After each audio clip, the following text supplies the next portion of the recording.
semua melihat tangan Tuhan itu selalu baik buat kita.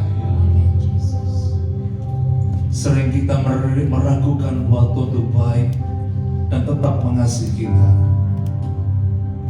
Tapi kita bisa melihat di tengah-tengah segala pergumulan, kita percaya bahwa kemuliaan Tuhan itu senantiasa siap untuk dicurahkan di tengah-tengah kita. Dengan apa kita mau balas cinta Tuhan, Bapak Ibu? Mari kita angkat suara kita. Dengan apa kan ku balas? Nyanyikan bahwa kita mau balas cinta Tuhan.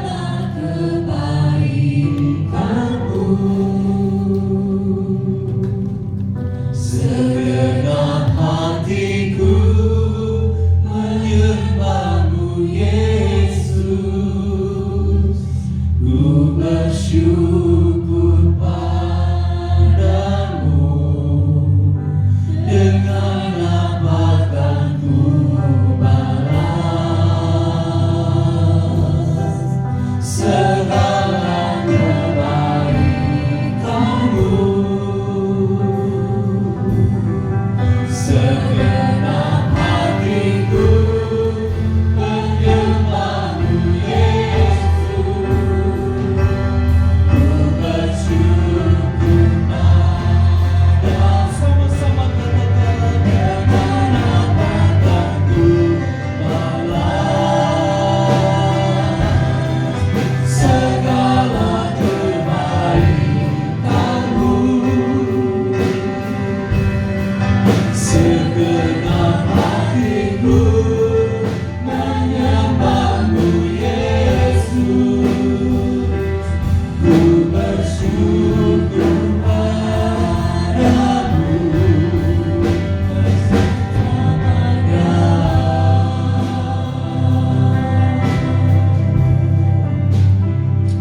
Bapa, Engkau sungguh baik buat kami. Ajar kami Tuhan ketika kami mengalami kemuliaan-Mu itu. Ajar kami juga bisa membalas cinta Tuhan yang begitu tinggi, begitu dalam, begitu besar dan tidak pernah berubah dalam hidup kami. Ajar kami untuk membuat sesuatu Bapa yang bikin senang hati Tuhan setiap hari, setiap waktu, sehingga Tuhan boleh disukakan. Dan kami percaya kemuliaan Tuhan yang Kau janjikan itu pasti akan berdiam di dalam hidup kami. Siang hari ini kami mau belajar lagi Tuhan tentang the pursuit of God's glory in our life. Ajar kami untuk mengerti, memahami dan hidup di dalam kemuliaan itu. Pengurapan-Mu turun atas kami, pengurapan-Mu turun atas guru-guru gereja, pengurapan-Mu turun juga untuk tim pemuji penyembah. Begitu juga setiap yang hadir diurapi untuk bisa melihat dan mendengar firman-Mu, termasuk penerjemahan juga diurapi. Terima kasih Tuhan, kami sambut firman-Mu di dalam nama Yesus kami berdoa. Sama-sama kita bilang amin. Silakan duduk Bapak Ibu. Sementara anak-anak bisa pindah ke ruang sebelah.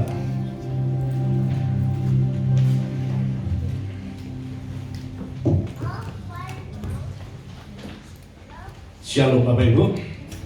Berapa banyak yang hari ini kita menikmati hadirat Tuhan di tempat mencoba lambaikan tangan tinggi-tinggi. Kita akan buka Alkitab kita dalam Matius pasal 17 ayat 1 sampai dengan ayat yang ke-6.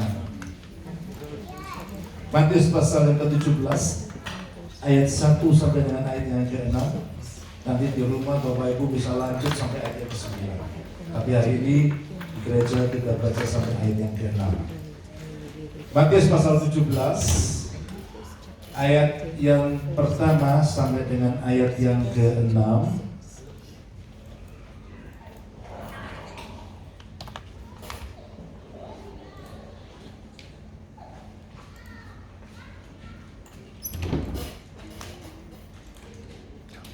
Saya buka Matius pasal 17 ayat yang pertama sampai dengan ayat yang ke-6.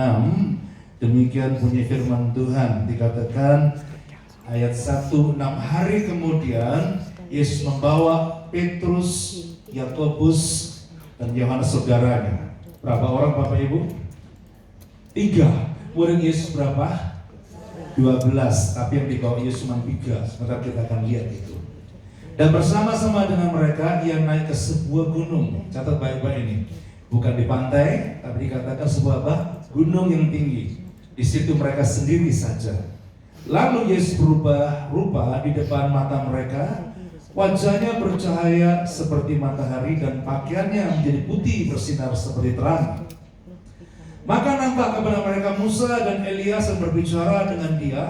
Kata Petrus kepada Yesus, Tuhan, betapa bahagianya kami berada di tempat ini. Dengar baik-baik Bapak Ibu. Peristiwa ini itu luar biasa banget. Sampai dicatat dalam 3 Injil. Saking pentingnya dan saking realnya dicatat dalam 3 Injil. Matius, Markus, dan Lukas. Cerita yang serupa diulang lagi, ditulis lagi dalam sisi-sisi yang berbeda. Dan ayat ini berbicara tentang bagaimana pada saat itu Yesus itu dimuliakan. Jangan lupa bahwa Yesus itu adalah manusia 100%. Dan Yesus itu juga 100% Allah. Bilang sama 100% apa? Allah. Nah ketika dia di gunung bersama 3 muridnya ini, dia dalam kepenuhan keilahiannya. Jadi pakaiannya itu berkilo-kiloan. Wajahnya bersinar-sinar. Sampai Petrus berkata, Guru, alangkah baiknya kalau kami bangunkan tenda di sini. Artinya apa? Gak usah keluar-keluar lagi. Tahu gak Bapak Ibu? Kalau kita itu hidup dalam kemuliaan Tuhan, kita akan berkata kepada Tuhan, aku gak pernah bosan. Kalau bisa kemuliaan Tuhan di sini terus saya bangunkan tenda, gak boleh pergi lagi. Bisa memahami Bapak Ibu? Kenapa Petrus membangunkan tenda? Karena Petrus kepingin tinggal terus dalam kemuliaan Tuhan itu. Nah bulan ini tema kita adalah the pursuit of God's glory. Mengejar kemuliaan Tuhan itu kenapa? Karena kemuliaan Tuhan itu penting dalam hidup kita. Yang percaya bilang amin. Setiap kita butuh kemuliaan Tuhan. Kamu tidak akan pernah menjadi orang Kristen yang luar biasa tanpa kemuliaan Tuhan. Kita nggak akan ubahnya dengan orang dunia, orang yang belum percaya Tuhan, orang yang nggak punya Yesus dalam hidupnya. Kalau kita tidak diberi kemuliaan Tuhan. Yang percaya bilang lanjut. Kata Petrus kepada Yesus, Tuhan, betapa bahagia kami berada di tempat ini. Jika Engkau mau, biar aku dirikan di sini 3 kemah. 1 untuk Engkau, 1 untuk Musa, 1 untuk Elia. Dan tiba-tiba sedang ia berkata, kata turunlah awan yang sedang menaungi mereka, dan dari dalam awan itu terdengar suara berkata, inilah anakku yang kukasihi, kepadanya laku berkenan mendengarkanlah dia. Mendengar itu, tersungkurlah murid-muridnya dan mereka sangat ketakutan. Kemuliaan Tuhan turun begitu deras, begitu dalam, begitu besar, sampai mereka merasakan kemuliaan Tuhan begitu hebat, mereka tersungkur. Saya sangat merindukan tempat dalam setiap ibadah Bapak Ibu mengenai kemuliaan Tuhan. Pulang dari gereja itu harusnya kita itu malah seger. Yang setuju bilang amin. Harapkan pulang hari ini dalam ibadah Bapak Ibu pulang dengan senyum yang sangat manis. Coba senyumin diri kanan dulu, dipraktekin dulu. Ya, kalau belum manis nggak apa-apa, nanti pulang habis ibadah ini harus senyumnya lebih manis. Sehingga nanti lihat Black Friday Bapak Ibu akan dibelikan suaminya macam-macam. Ya, kalau senyum manis suami-suami siap beli hadiah. Saya nggak tahu, kata suami siapa yang bilang? Suaminya bilang siapa yang bilang? Saya yang bilang. Ya, nanti kalau Bapak Ibu manis-manis di rumah dapat hadiah nanti. Ya, Tuhan pasti kasih hadiah buat kita. Setuju bilang amin? Ya. Nah, jadi kemuliaan Tuhan itu kalau turun dalam hidup kita itu pasti menimbulkan kesan yang dalam. Setuju tidak? Kalau kita hidup dalam kemuliaan Tuhan itu pasti menimbulkan kesan yang dalam yang tidak akan pernah terlupakan. Petrus pernah mengalami kemuliaan Tuhan di gunung ini sampai dia begitu berkesan, dia tulis lagi di dalam suratan Petrus. Dia tulis lagi, diulang lagi, ya. Dalam 2 Petrus pasal yang ke-1, coba Bapak Ibu kita lihat sama-sama. Dikatakan begini, 2 Petrus pasal yang pertama, ayat yang ke-16 sampai 18 saya bacakan, dikatakan begini. Sebab kami tidak mengikuti dongeng-dongeng seperti jari-saban jempol manusia. Ketika kami memberitahukan kepadamu, dan dikatakan apa? Kedatangan Tuhan kita Yesus Kristus sebagai raja, tetapi kami ada saksi mata dari kebesarannya. 17. Baca sama-sama. 2, 3. Kami menyaksikan, sekali katakan apa? Kami menyaksikan apa yang disaksikan, dikatakan bagaimana yang menerima kehormatan dan kemuliaan dari Allah Bapa ketika datang kepadanya. Terus suara dari yang Maha Mulia mengatakan apa? Inilah anak yang kukasih kepadanya lagu berkenan. 18. Suara itu kami dengar datang dari sorga ketika kami bersama-sama dengan dia di atas apa? Gunung yang kudus. Itu peristiwa kemuliaan Tuhan itu begitu berkesan dalam diri Petrus, dia ceritain lagi. Bapak saya yakinkan kalau kita hidup kemuliaan Tuhan itu tidak akan pernah kita lupakan. Terus ingat, dan Tuhan akan tambah lagi, Tuhan tambah lagi, sehingga kekristenan jadi sesuatu yang excited gitu ya, sesuatu yang mau kita excited, yang exciting, sesuatu yang mau kita excited gitu. Yang sedih bilang amin. Nah itu sebabnya bulan ini kita akan memfokusin di dalam tema ini bagaimana kita kemuliaan Tuhan. Nah, ada satu hal yang menarik dalam ayat yang kita baca tadi, katakan mereka melihat kemuliaan Tuhan di atas apa? Gunung yang tinggi. Saya mau sampaikan, bicara gunung itu paling ada 3 hal yang perlu kita mengerti. Kenapa harus di gunung yang tinggi? Itu berbicara yang pertama begini.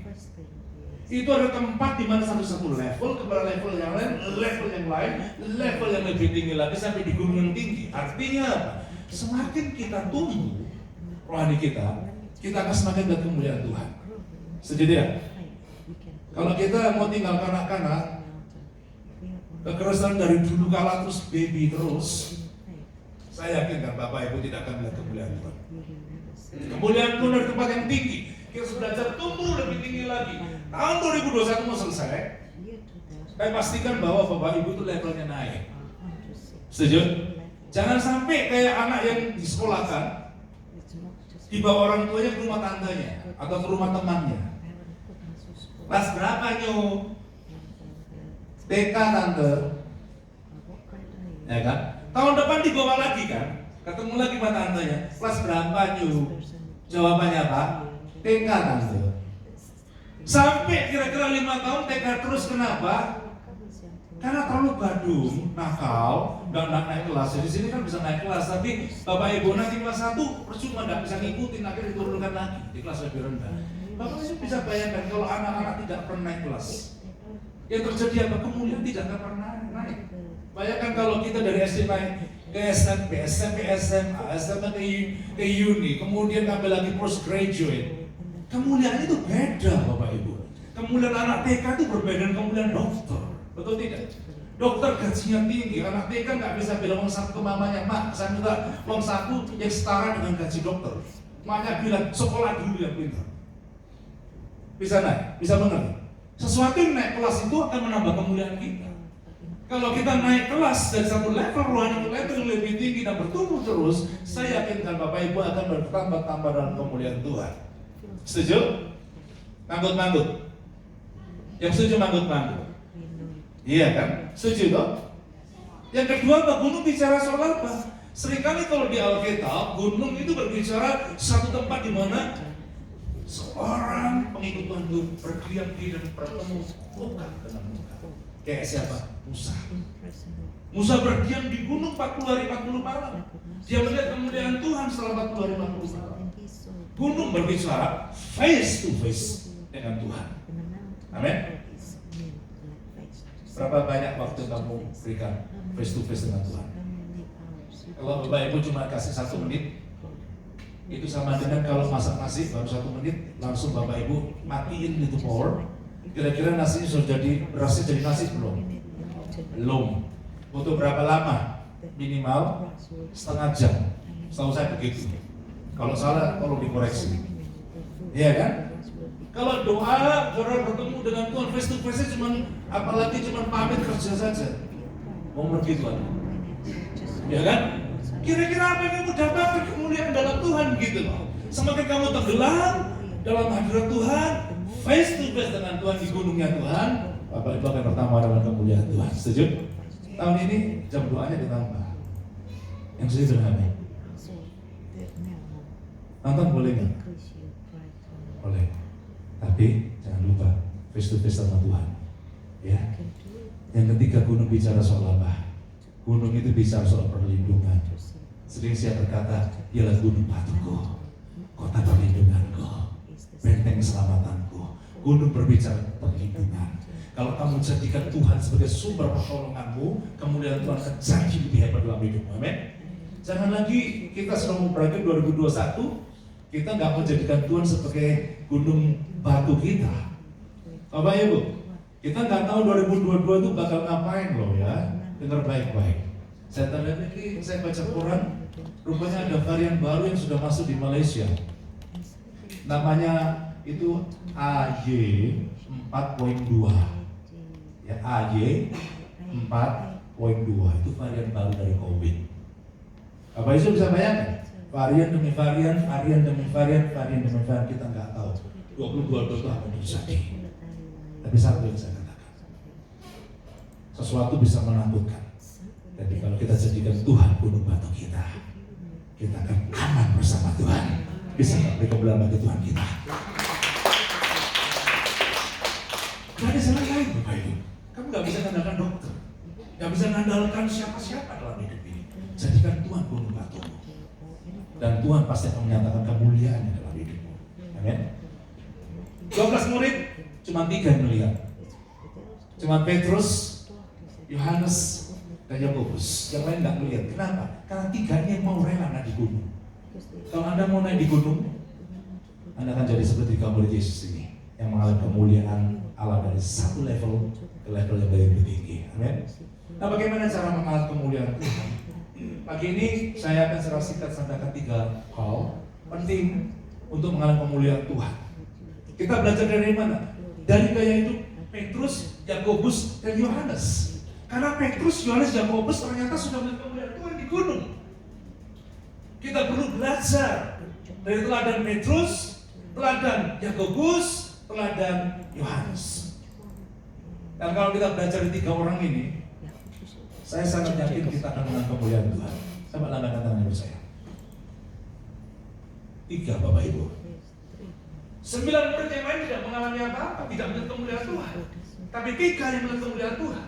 Berarti ada nilai-nilai penting dalam Petrus, Yohanes, Yakobus yang perlu kita pelajari. Bisa menangkap ini? 3 hal. Yang pertama, kita akan belajar dari patternnya Yakobus. Kalau Bapak Ibu baca dalam kitab Yakobus, coba pelajari dari pasal 1, 2, 3, 4, 5. Jangan sampai saya tanya Yakobus berapa pasal, Anda jawab 10 pasal. Gak pernah baca kitab gitu.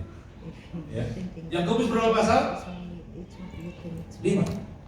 Tapi dari 5 pasal ini kalau Bapak Ibu baca dengan teliti, kita akan menemukan inti pembicaraan Yakobus. Dia menceritakan pengalaman dia yang ditulis dalam kitabnya itu. Bicara soal iman. Jelas sama saya Pak? Iman. Yakobus tuh banyak berbicara tentang iman. Dia bilang iman tanpa perbuatan itu mati. Siapa yang tulis? Yakobus. Yakobus banyak berbicara tentang iman. Sebab Tuhan berkata, jika engkau percaya, engkau akan melihat kemuliaan Tuhan. Baca sama-sama dengan saya Yohanes 11 ayat 40. Saya kepingin Bapak Ibu menyimak ayat ini, simpan di hati, dan kita akan melihat kemuliaan Tuhan. Yohanes 11 ayat 40 sama-sama. 2, 3. Jawab Yesus, bukankah sudah kukatakan kepadamu, terus jikalau engkau percaya, terus apa? Engkau akan melihat. Sekali lagi, jika engkau percaya, engkau akan melihat. Jadi itu mengenai kemuliaan Tuhan. Belajar dari Yakobus ini, iman. Tanpa iman kita tidak bisa melihat kemuliaan Tuhan, Bapak Ibu. Jadi kalau kepingin mengenai kemuliaan Tuhan, satu kuncinya, punya apa? Bilang yang keras, punya apa? Nah, masalahnya ada 3 kemungkinan orang mempraktekkan iman. Sekali lagi, Yakobus berkata, iman tanpa perbuatan itu mati. Dan untuk menjadikan iman disertai perbuatan, itu ada 3 kemungkinan. Berapa kemungkinan?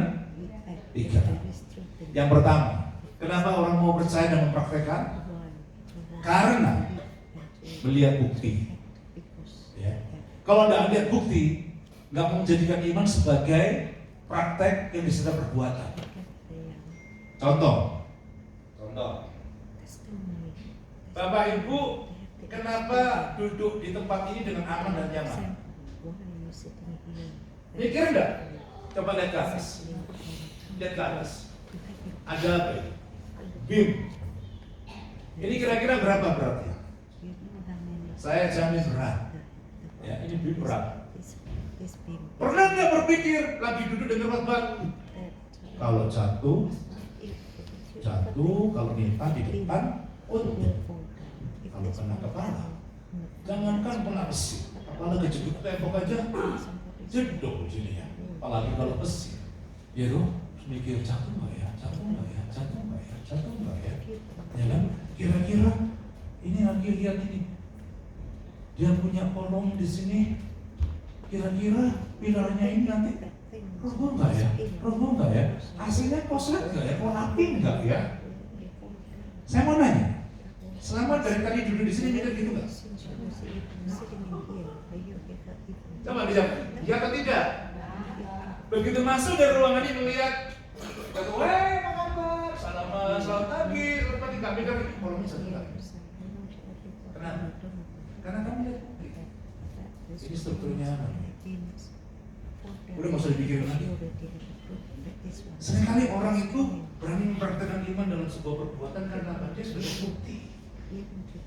Ada anak kecil, butuh duit, dia berdoa, "Tuhan," kurang keras, "Tuhan, gerakkan hati papa mamaku Tuhan, supaya papa mama kasih duit." Papa mamanya dari kitchen sebelah, "Jangan takut, nanti tak kasih." Kenapa anaknya yakin? Tahu bapaknya kasih. Lihat bukti gitu, sudah berkali-kali kasih bukti. Ada orang percaya itu tidak perbuatan karena apa? Dia melihat bukti dulu. Tapi Tuhan berkata, berbagai orang yang mau percaya meskipun belum melihat bukti. Percaya tidak? Seringkali kita kan tergoda itu, kalau nggak lihat bukti bagaimana mau percaya? Sembuh nggak ya? Ya kan? Ditolong nggak ya? Karena tunggu bukti dulu. Nah, kemungkinan kedua, terpaksa percaya. Apa? Terpaksa percaya. Kali raja itu mengadakan apa, dia baru bikin kolak gitu kan, dikasih ikan hiu di dalam situ tuh. Rajanya bilang begini, "Siapa yang berani berenang di sini, saya kasih satu kotak permata isi dengan emas, ada duit-duitnya semua satu kotak. Kotak ini isinya duit dan permata.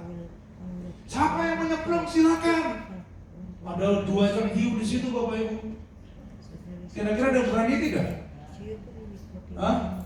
Raja kan tanya, kira-kira kalau ada orang yang nyemplung di sini, kalau dia pandai berenang, kira-kira dia bisa berani bertindak tidak? Mereka bilang, "Berani, pasti ada." "Kamu berani tidak?" "Oh enggak, sorry. Masa mau hidup 1000 tahun? Gak ada yang berani." Gak lama kemudian ada satu orang jebur, Bapak. Cepat semua itu. Udah gitu keluar dari kolam renang kan, kakinya ngongklok, goyang semua kakinya kan. Raja bilang, "Hebat, ini duitnya buat kamu." Tapi kakinya itu, orang bilang, ngongklok. Teman-temannya datang, "Hebat loh, pagi-pagi dong, malam naksir dong." Dia bilang gini, "Siapa yang dorong gua tadi ya?" Oh enggak, ternyata siapa? Dia kepaksa nyemplung karena ada yang dorong masuk di situ, Bapak Ibu. Didorong masuk begitu loh, bukan maunya dia, tapi terpaksa masuk di sana. Tahu nggak Bapak Ibu? Seringkali kita tuh gini, dia terpaksa percaya kepada Tuhan. Karena apa? Dokter udah give up, semua udah give up, nggak ada jalan keluar. Lalu bilang begini, "Coba melalui Tuhan, dukun nggak bisa, ya kan? Mertua nggak bisa, dokter nggak bisa. Coba-coba nyari dokter Yesus. Coba-coba siapa tahu bisa." Lalu kenapa dia mau coba-coba? Terpaksa, nggak ada jalan lain. Tapi Tuhan bilang, "Berbahagialah engkau jika engkau mau percaya dan bertindak meskipun belum melihat bukti." Itu iman yang ketiga, itu bagus banget. Belum melihat bukti, tapi dia bertindak. Dia berjalan dengan imannya, dan Tuhan pasti buka jalan. Amin. Ada seorang bernama Luke Aikens. Coba nanti research ya di YouTube ya. Luke Aikens. Coba nanti buka lihat. Luke Aikens itu adalah skydiver yang memecahkan rekor dunia. Saya pikir tidak ada orang yang begitu bodoh, yang begitu berani seperti Luke Aikens begitu, seperti bodoh banget gitu. Dari pesawat itu kira-kira tinggi 7,5 kilo. Anda bisa bayangkan, terbang di ketinggian 7,5 kilo dari permukaan tanah. Dan dia bersama 4 rekannya itu lemparkan tubuhnya itu dari pesawat dalam ketinggian 7,5 kilo. Yang 4 pakai parachute. Dia nggak pakai apa-apa. Anda bisa lihat di YouTube ya. Dia cuma Luke Aikens ini yang nggak pakai parachute, tapi yang 4 pakai parachute. Orang tuh mencekam, lihat. Ini dibanggakan kecil gitu kan, karena 7,5 kilo, kelihatan kecil, itu lama-lama tambah gede kan. Mendekati kan kelihatan badannya gede. Tadinya di atas 7,5 kilo nggak ada kelihatan kecil. 4 tentu selamat karena pakai parachute. Tapi Luke Aikens dalam jarak 7,5 kilo tinggal tiba-tiba dan selamat jatuh di atas jaring-jaring gitu. Karena dia memecahkan rekor dunia. Diwawancarai, apa yang buat kamu berani? Ikan. Saya nggak lihat apa-apa kan dari tempat ini kan nggak lihat jaring apa-apa. Ya. Tapi dia bertindak dengan iman, dia percaya, dia lempar badannya jauh ke bawah. Dia bicara 3 hal yang saya percaya. Yang pertama, saya cuma dengar arahan dari pilot. Kapan pilot itu berkata, lemparkan badanmu dari pesawat itu saat itu juga. Dilemparkan saat itu.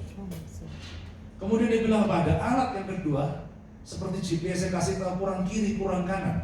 Jadi dia cuma kalau kurang ke sana, dia salto di atas itu ke arah sana. Dan dia bilang, yang ketiga apa? Saya percaya di bawah ada jaring. Anda bisa ngerti ini? Di bawah ada jaring. Ada tempat di bawah yang siap untuk menolong saya. 3 hal ini membuat dia berani melemparkan dari atas pesawat. Bapak Ibu dengar itu ya? Berani nggak Bapak Ibu bertindak dengan iman sekali melihat bukti? Tuhan bilang, Tuhan ngomong apa? Saya mau kerjakan, saya mau bertindak. Dan Tuhan kalau ngomong pasti Tuhan genapi. Yang percaya bilang amin. Bapak Ibu selalu banyak mendengar firman. Karena firman itu akan membuat iman bertumbuh. Tanpa firman, Bapak Ibu tidak akan bertumbuh iman. Coba berapa ayat yang kamu baca setiap hari? Kalau nggak pernah baca Alkitab, bagaimana imanmu tumbuh? Alkitab berkata, firman berkata, iman timbul dari pendengaran. Dan pendengaran akan apa? Firman. Kalau kita nggak pernah baca firman, iman tidak akan tumbuh. Roma 10 ayat 17, dicatat saja dan dibaca. Dan pendengar firman itu ada 2 kata, logos dan apa? Rema. Bilang sama saya apa? Logos dan rema. Logos itu apa? Logos itu pesan secara umum. Kalau rema itu pesan secara pribadi. Bisa menangkap? Ada firman berkata bahwa Petrus berjalan di atas air, itu logos, itu umum. Kalau Tuhan nggak pernah suruh kamu berjalan di atas air, kamu jangan coba jalan di atas air. Ada pendeta yang baca Alkitab logos, Petrus berjalan di atas air, aku juga bisa berjalan di atas air. Dia praktekin. Koran Kompas nulis, pendeta ini apa? Terbawa arus, wafat. Dikira apa kena COVID? Padahal kenapa? Arus. Tuhan nggak pernah suruh dia berjalan dari kamu berjalan dari air. Yang salah siapa? Ke dokter itu boleh tidak? Ya boleh lah. Kalau enggak kamu nanti anggap saya sisa. GP nggak perlu dong. Kecuali Tuhan bilang kamu nggak usah melakukan itu, silakan. Itu pesan pribadi buat kamu. Bisa menanggapi? Pesan pribadi buat kamu, bukan secara umum. Petrus itu mendengar suara Tuhan.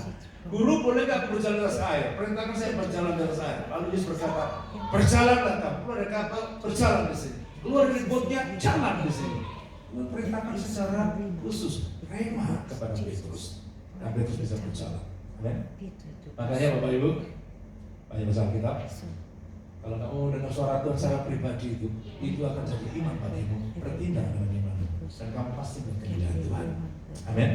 Jadi bicara soal Yakobus itu bicara soal apa? Iman. Untuk kemuliaan Tuhan kita harus hidup dengan iman kita. Amin. Yang kedua itu namanya Petrus. Apa yang kita pelajari dari Petrus? Kalau kita baca 1 Petrus, 2 Petrus, ayat-ayat yang ditulis Petrus itu banyak berbicara tentang hope. 1 Petrus 1:13, coba Bapak Ibu lihat. 1 Petrus pasal 1 ayat 13, saya akan kepingin Bapak Ibu baca sama-sama dengan saya supaya kita ngerti. Dari Petrus itu kita belajar apa?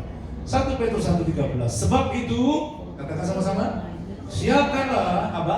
Akal budimu, waspadalah dan apa? Dan letakkanlah apa? Pengharapanmu seluruhnya atas kasih karunia yang dianugerahkan kepadamu pada waktu apa? Penyataan Yesus Kristus. Jadi Petrus itu banyak berbicara tentang apa? Hope. Kekristenan yang sejati, yang sehat itu adalah kekristenan yang punya pengharapan, bukan hopeless. Mau disebut hopeless? Ada orang namanya Hope, betul tidak? Dikasih nama papanya apa? Hope. Artinya apa? Supaya anaknya hidup di dalam hope. Saya sampai sekarang belum pernah menemukan di dalam surat baptisan kalau yang saya cetak untuk orang dibaptis, namanya siapa? Hopeless. Kok tidak ada gitu? Lama ini saya belum menemukan orang namanya apa? Hopeless. Kenapa? Karena papa dunia aja kepingin kamu itu punya hope. Apalagi papa kita di surga. Yang setuju bilang amin. Nah, kadang-kadang orang itu kenapa hopeless? Kenapa ada orang hopeless? Karena salah dalam menaruh hope-nya itu.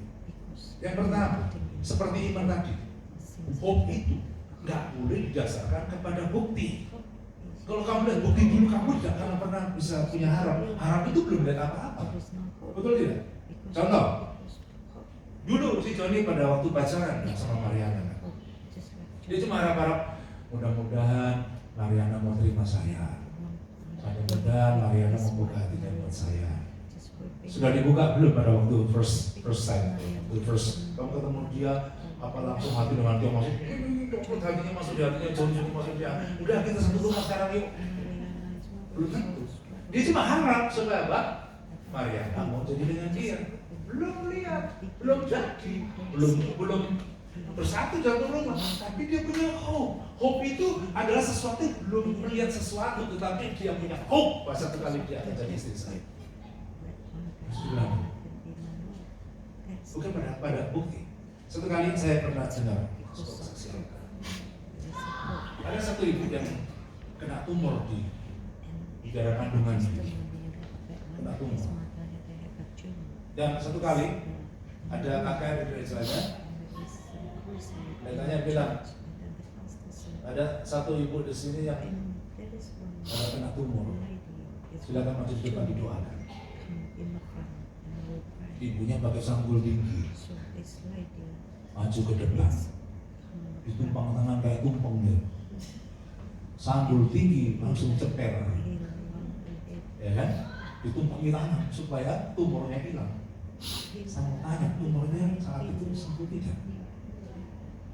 Enggak, Bapak. Kita itu harus tahu apa yang kita harapkan itu kadang-kadang itu seperti worsen gitu, tambah memburuk situasinya. Tanpa didoakan tambah memburuk. Makanya saya bilang kalau kamu punya hope to hope jangan ditaruh kepada bukti. Karena apa? Bisa saja situasi kita doakan seperti yang memburuk gitu, tambah decline. Ibu ini juga begitu, dia berdoa lama supaya tumornya itu sembuh. Bukan tambah sembuh, tumor tambah gede. Didoakan mendatang dari sanggul tinggi sampai ceper, nggak ada efeknya.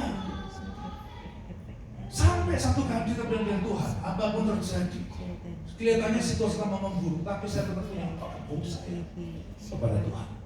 Tahu nggak akan terjadi Bapak Ibu? Di sini kita membuktikan kesembuhan bukan dari pendeta, kesembuhan bukan karena hamba-hamba Tuhan. Maju ke depan. Terus kamu ikut-ikut pakai sanggul tinggi gitu, didoakan Joni sampai ceper gitu, nggak sembuh. Kadang-kadang seperti itu. Tapi ketika kita pegang hope itu, Tahu apa yang terjadi? Satu kali ibu ini WC. Kan pada waktu itu kan berarti dibilang kamu pasti sembuh kan? Kan belum sembuh kan? Tuhan bilang belum nambah tuh kamu nggak sembuh kan? Cuma kan ada dibilang saat itu kan? Kan biasanya biarpun memburu tapi dia tetap punya hope. Biasanya bicara satu kali masuk WC, dia buang air besar. Tiba-tiba dia kaget melihat itu belumnya penuh dengan darah. Waktu dia tengok di situ ada sebuah daging keluar dari ibu, bisa belumnya keluar bisa. Ternyata memang Tuhan menepati janjinya. Bisa tepuk tangan buat Tuhan. Karena seperti memburu. Lalu seperti itu. Anda berdoa sesuatu bukan tambah baik, tapi seperti yang tidak. Memburu. Yang Tuhan cari hari ini. Kalau kau ingin melihat kemuliaan Tuhan, makan hukum. Jangan korbankan hukum. Makan sampai akhir. Amen. Jadi yang pertama, bicara soal hobi ini, Bapak Ibu harus ngerti bahwa hobi itu tidak boleh didasarkan kepada bukti. Kalau lihat bukti kita kecewa, karena sering tambah bukti. Tapi Tuhan bilang, tetap pakai hukum. Yang kedua, bagaimana hobi kita nggak bergoncang, hobi kita nggak goyang, hobi kita tetap teguh.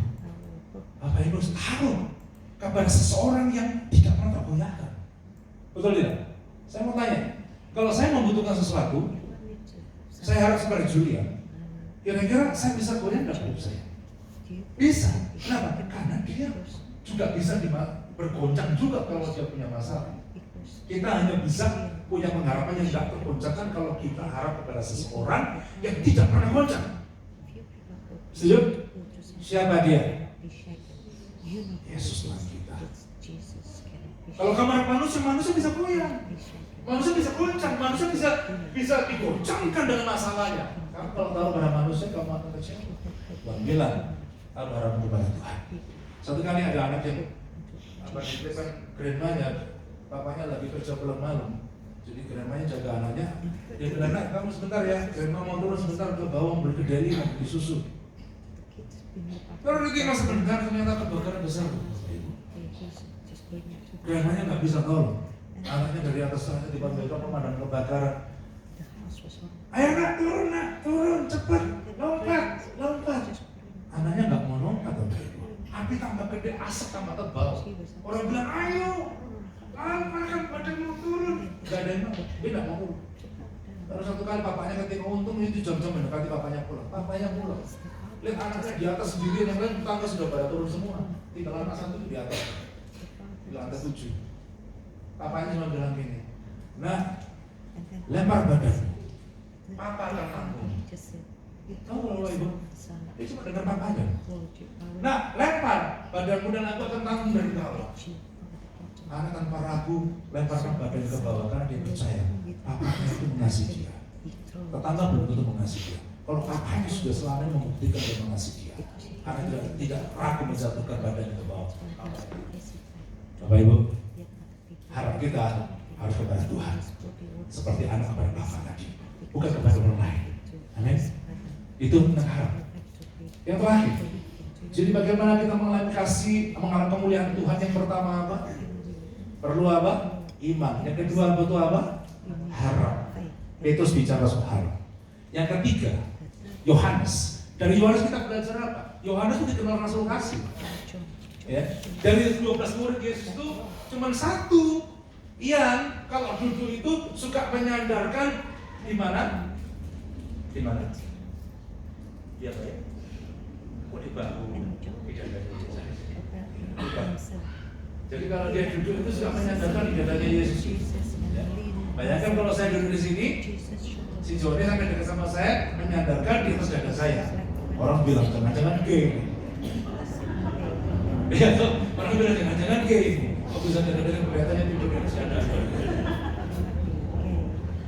Ya, Yohanes kayak begitu Bapak Ibu, nempel gitu sama Yesusnya itu.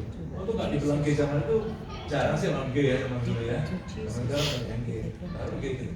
Artinya mas saya bicarakan Yohanes itu dekat banget sama Yesus. Dekat sekali. Sampai dikatakan dia murid yang terdekat dengan Yesus dan sangat dikasih Yesus. Bapak Ibu, berbahagia kalau kita jadi orang itu merasa diri kita itu ada dikasih orang. Saya melihat beberapa orang kalau itu feeling unloved by other people, itu seringkali justru orang kayak gini menimbulkan masalah dalam relationship. Setuju tidak? Makanya Bapak lihat, kalau misalnya ketemu di tempat kerja, di gereja, di mana aja, ketemu orang-orang yang sensi, apa namanya? Apa bilang sama saya? Sensi. Kalau ngomong yang enak dikit gitu, apa namanya? Bukan seksi, sensi. Yang jelas kalau bicara, kok tidak jelas bicara. Apa? Kurang keras apa? Sensi. Iya, sensi. Itu mempertegas bahasanya sensi. Aduh, Bapak Ibu, orang sensi itu tuh dikit-dikit tersinggung, ya kan? Joni senyum, ini pas nggak mau. Ya kan? Kalau udah senyum, dia bilang apa? Sumbung satu ini di depan aja. Tapi kalau di luar, gak pernah nyapa, gak pernah senyum. Sombong ini. Ngomong salah, gak ngomong salah. Aduh, biasanya kalau Anda track down ke belakang gitu ya, orang-orang ini ternyata kasihan, hidupnya pernah dikasih. Saya melayani berapa ibu-ibu ya, bapak-bapak juga yang dikasih selama ini. Ada yang sensi, bapak ibu, susah loh. Nanti sama si A berantem, sama si C berantem, kucing diajak berantem. Kucing bisa berantem. Burung punya burung di rumah terlalu banyak, ribut dia lagi stres kan. Kok diam dikit apa? Ribut sekali gitu. Burung disalahkan, kucing disalahkan, semua salah. Ya kan? Makan kesenggol gelasnya tumpah. Yang dimarahin siapa? Gelasnya dimarahin. Kenapa sih kamu tuh tumpah? Gelasnya kesalah. Orang sensitif biasanya apa? Orang itu kurang dikasih. Nah, supaya Anda tidak bermasalah, bukan kasih Tuhan dalam hidup. Kamu itu berharga. Percaya tidak? Tuhan itu mengasihi kamu. Orang lain juga tidak mengasihi kamu, tidak apa-apa. Tapi Tuhan saya yakin kan mengasihi kamu. Ya, itu benar. Kalau itu kamu lakukan itu, kamu dapat gampang direlasikan karena kamu berharga. Disapa orang nggak masalah. Karena hidup berharga. Iya dong. Lihat kalau barang-barang mahal tidak terlalu banyak dipromosikan di mana-mana. Louis Vuitton itu tidak pernah terlalu banyak di TV muncul. Enggak. Orang cari Louis Vuitton karena apa? Memang dia berharga. Kamu itu berharga. Amin. Jadi pribadi yang merasa dikasih Tuhan. Yohanes itu orang dikasih Tuhan. Dan tahu nggak? Kalau kita merasa dikasih Tuhan, kita akan gampang mengasihi orang. Orang akan susah mengasihi orang karena dirinya sendiri krisis kasih dalam hidupnya. Hari ini saya akan berdoa, Tuhan isi aku dengan kasih Tuhan. Karena kalau kita diisi kasih Tuhan, kita akan gampang mengasihi orang. Dan orang yang mengasihi Tuhan, orang yang mengasihi selamanya, dia pasti lihat kemuliaan Tuhan. Yang setuju bilang amin. Sampai terakhir. 1 Yohanes 1 Korintus pasal 2 ayat yang ke-9. Saya ingin Bapak Ibu baca sama-sama dengan saya satu terakhir ya. 2, 3. Tetapi seperti ada tertulis, tidak pernah apa yang tidak pernah dilihat oleh mata, tidak pernah didengar oleh telinga, terus dan yang tidak pernah timbul dalam hati dan pikiran manusia, semua yang disediakan Allah untuk mereka yang mengasihi Dia. Jadi orang yang mengasihi Tuhan itu akan mengalami banyak hal-hal yang di luar pikirannya, di luar matanya, di luar telinganya, sesuatu yang betul. Kok bisa ya aja banget. Setuju? Saya tutup dengan sebuah cerita. Ada seorang mantu yang lagi ribut aja dengan mertuanya. Ada di sini yang lagi ribut dengan mertua? Sampai nyumpai kapan dia mati. Pagi siang malam aku doakan pernyataan apa seger. Yang mati-mati. Dengar, ini orang ribut aja dengan mertuanya. Mertuanya jangan berantem, mertua juga gitu sama keras. Jadi batu ketemu batu, besi ketemu besi. Ribut aja sama kali ketemu menantu. Satu kali, mertuanya bilang gini sama anaknya. Kayaknya aku gak tahan bersama istri. Saya coba tahan, kalau sampai nggak tahan, terpaksa, aku akan usir kalian keluar dari rumah ini. Jadi selama ini tinggal sama mertuanya, kenapa? Karena suaminya kerjaannya cuma gitu-gitu aja gitu loh, belum nemukan kerjaan yang proper, jadi tinggal satu rumah dengan mertua tapi ribut aja. Mertua bilang, kau sudah gak tahan terpaksa saya hapus sama Tuhan. Lalu suaminya bilang kan sama istrinya kan, kamu jangan ribut sama mama ya, mama udah ngancem nih. Kalau kamu ribut aja nih, mama sudah bilang kita akan diusir. Tinggal di mana? Homeless. Tahu homeless? Pernah main pasar. Homeless. Kenapa? Diusir pergi, nggak punya rumah. Lalu terpaksa gini kan, wah daripada kita diusir karena susah nanti masa tinggal di tenda. Ya sudah coba perbaiki kan. Kamu ya maaf. Mama butuh makan apa? Kalau dulu kan dilalat ya. Cuma makan dimasakin cerewet lagi, sekarang enggak. Mau tambah lagi mah. Kurang kan? Oh iya kasih garam. Kurang kasih gula. Ya toh. Kurang merica, kasih merica yang banyak. Pokoknya dilayani terus gitu. Ayo, aku mau pergi, nggak ada yang pernah peduli dia tuh. Semua pada sibuk sendiri, gak ada peduli. Mau jangan takut, saya terima. Lama Bapak Ibu, sebulan digituin sama anaknya. Ternyata apa? Waktunya tambah lama tambah baik. Terus mereka bilang gitu sampai kira-kira setahun ya. Lihat perubahan menantu yang begitu baik. Kamu tuh menantu yang paling baik. Nanti ya, mama kalau mau meninggal, warisan paling banyak aku kasih kamu. Kenapa? Karena anaknya praktek kasih kepada mamanya. Kasih mengubah orang. Kok gak ada amin? Kasih mengubah orang. Ribut, kamu diusir. Dari mana? Tapi kalau ribut dan diusir mamanya. Tapi karena anak menantu jadi baik, dia bilang nanti kalau mau mati. Jadi dia gak bisa berkata kalau dulu ya, kapan matinya mah? Cepet dong. Sekarang enggak, dan kamu tambah baik. Jangan mati-mati mana, mama hidup, mama harus senang. Jangan kok. Jadi tiga yang mau kita melakukan kemuliaan Tuhan. Sebut sama saya. Pertama apa? Iman. Yang kedua apa? Harap. Yang ketiga apa? Kasih.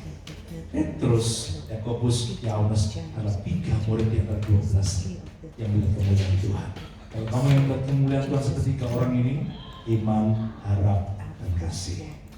Dan saya selesai sampai di sini. Minggu depan Pastor D yang khotbah tentang kemuliaan Tuhan. Saya bawakan the pursuit of God's glory 1 dan 2. Saya 1 sampai 2. Minggu depan dibutuhkan dari saya.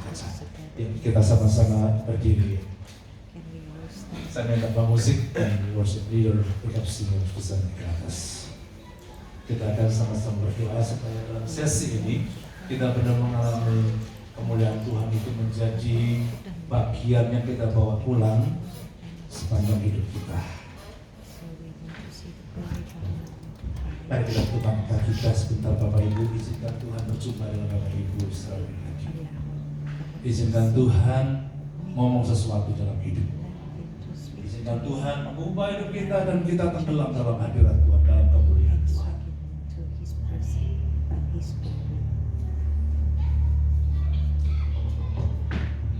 Thank you Lord.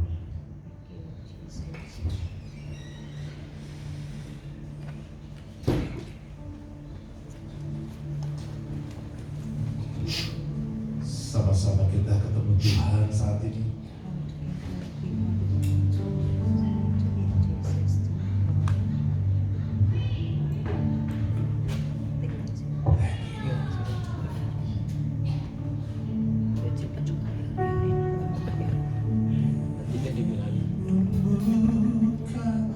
Dengan buka tenggelam di dalam kasih Bapa, oh Tuhanku, rindukan selalu diam dalam baik-Mu. Sama-sama katakan bertemu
kita saat ini ada yang kehilangan harap.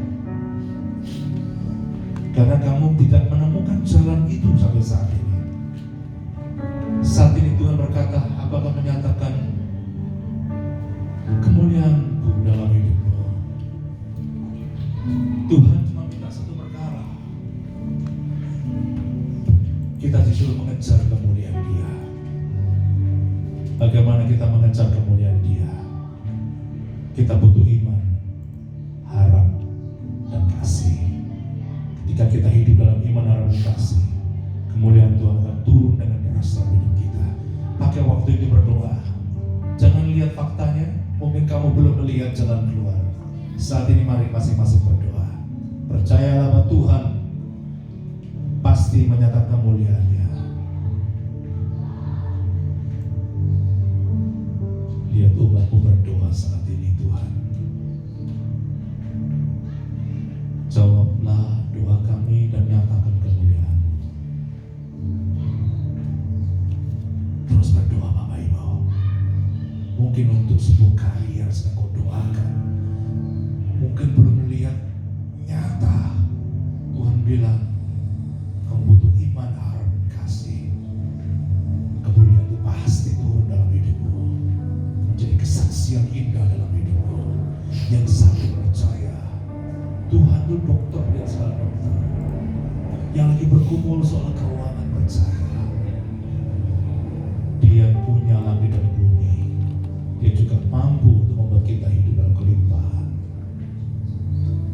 Thank you Lord. Lihat doa-doa dinaikkan Tuhan. Oh, terus berdoa. Bapa, kami serahkan setiap kehidupan jemaat. Kau mendengarkan jeritan hatinya, seruan doanya yang terus dinaikkan siang dan malam. Berikan ketekunan, kesetiaan menanti jawaban doa itu di bawah kaki salib. Angkat segala keputusasaannya, angkat segala ketidakberdayaannya, segala sakit penyakit yang cabut dalam nama Yesus. Berikan terus harap kepada Tuhan. Jangan biarkan mereka merasakan dikecewakan, karena Tuhan tidak pernah mengecewakan orang yang berharap pada Tuhan. Kami mau bersyukur bersama jemaat, menaikkan syukurmu karena Tuhan itu penjawab doa. Angkat tangan, menaikkan syukurmu kepadamu. Kami mau bersyukur, darah-Mu Yesus sucikan. Ya Rabbana ya Siki, ya Rabbana ya Siki, nyatakan Tuhan. Ya Rabbana ya Namaku, ya Rabbana ya Namaku, nyatakan kemuliaan-Mu.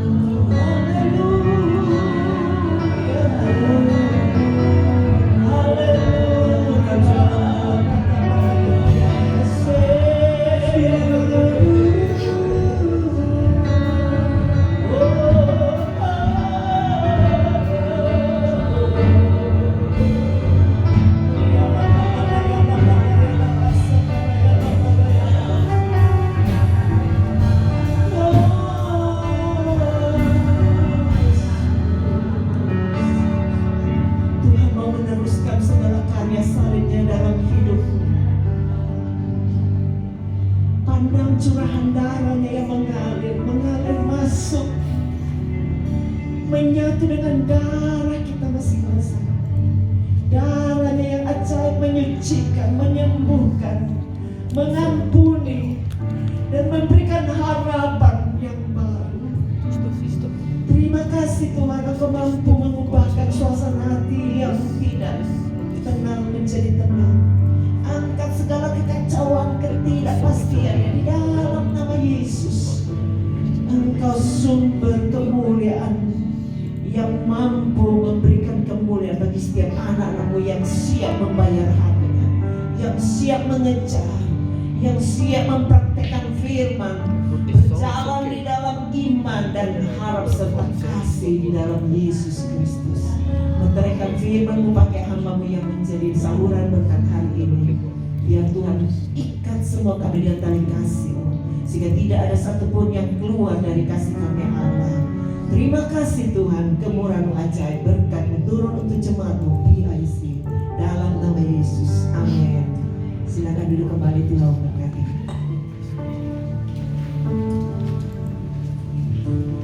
Puji Tuhan. Pengumuman untuk sepanjang minggu ini, setiap hari Selasa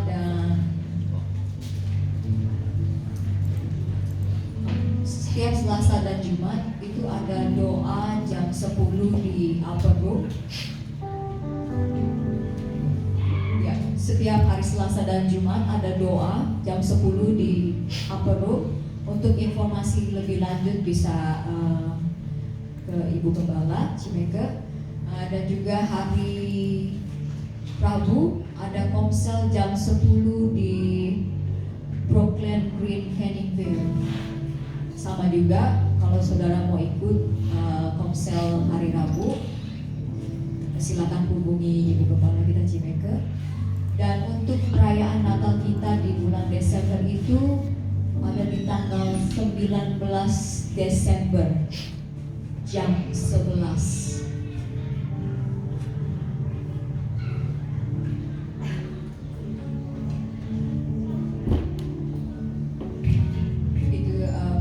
Sepanjang minggu ini.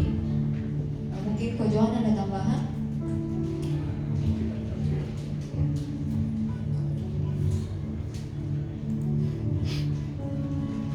Muritan buat online itu hari Kamis. Kita ada 3 sesi. Jadi sesi pertama dalam bahasa Inggris.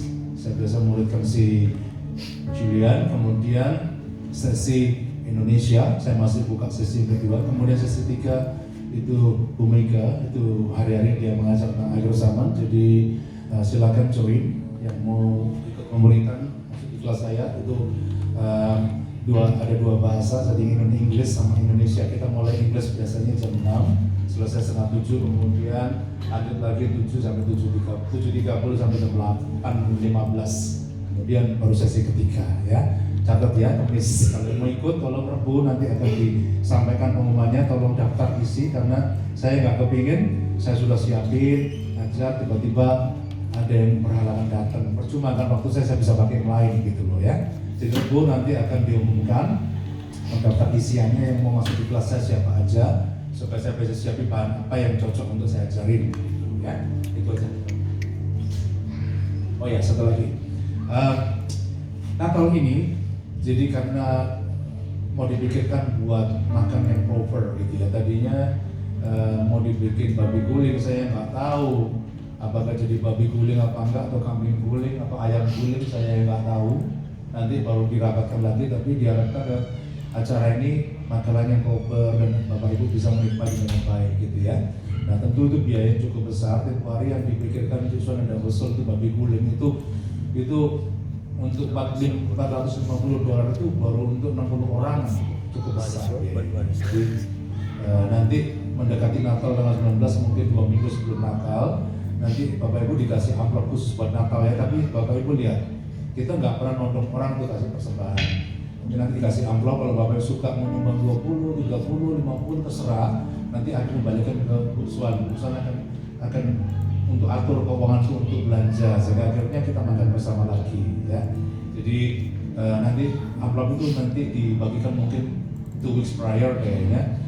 Diisi berapa terserah, nanti kasihkan disuan kalau keuangan untuk acara ini dan ini aja ya. Itu aja saya rasa untuk persembahan. Kita memberi persembahan yang terbaik untuk Tuhan. Percayalah, Tuhan bilang kalau kamu nabur jagung kamu dapat jagung, kalau kamu nabur keuangan buat Tuhan untuk proyek Tuhan juga, pasti Tuhan itu akan mengembalikan lipat-lipat ganda. Dia tidak akan bikin kamu miskin. Catat kita sudah ada, kita memberi kepada Tuhan, kita pasti akan diberi ya. Itu singkatnya dari kita akan langsung doa. Juni mungkin di dalam doa.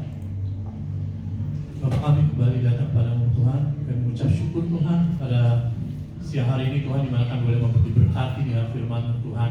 Biarkan kami boleh hidup Bapak di dalam 3 hal ya Bapak: iman, pengharapan ya Tuhan, dan kasih Tuhan, sehingga hidup kami Bapak boleh semakin hari ya Bapak semakin bertumbuh di dalam Engkau. Tuhan, sebentar kami juga akan memberikan yang terbaik dalam hidup kami kepada Engkau Tuhan. Tuhan berkati setiap tangan-tangan yang memberi Tuhan. Apapun yang mereka berikan, Engkau kami cukupinya bahkan berlipat ganda Tuhan. Bahkan 100 kali lipat Tuhan. Berkati hidupnya, keluarganya, apapun yang dilakukan pekerjaannya Tuhan. Biarkan kasih setiamu menyertai. Berkati juga persembahan yang sudah dipersembahkan Tuhan ini. Biarkan semua persembahan ini Tuhan boleh ya Bapak berguna ya Tuhan bagi gereja-Mu Tuhan. Terima kasih Tuhan, kami mau sambut ya Bapak persembahan ini hanya di dalam nama Yesus. Amin. Bentar akan Bapak jalankan, kita mau memuji Tuhan.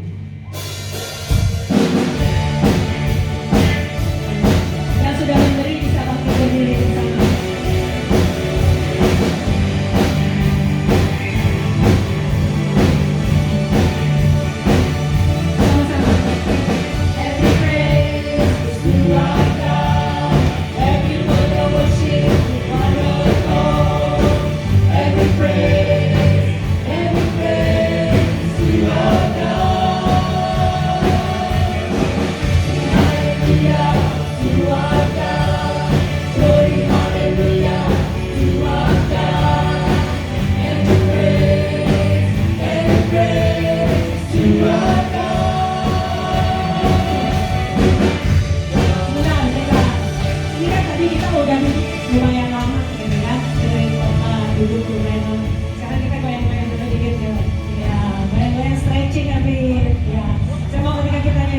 Kita benar-benar mensyukuri keadaan kita mau benar-benar bersyukur buat Tuhan kita. Amin.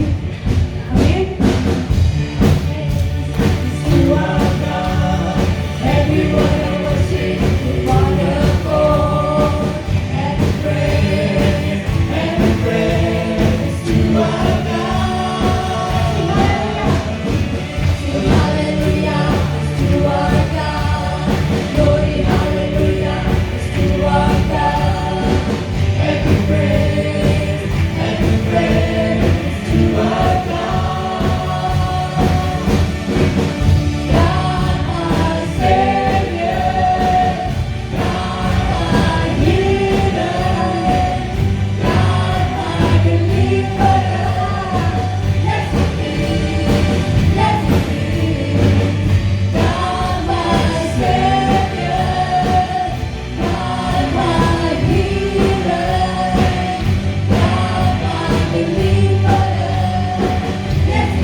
Bapa, kami mau pulang, kami mau dipenuhi dengan kemuliaan-Mu Tuhan.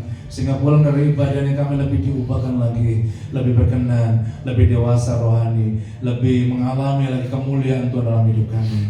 Terima kasih Bapa. Saat ini Bapak Ibu kita butuh kemuliaan Tuhan untuk pekerjaan kita, untuk keluarga, kesehatan, layanan, untuk gereja kita juga. Kita butuh kemuliaan Tuhan.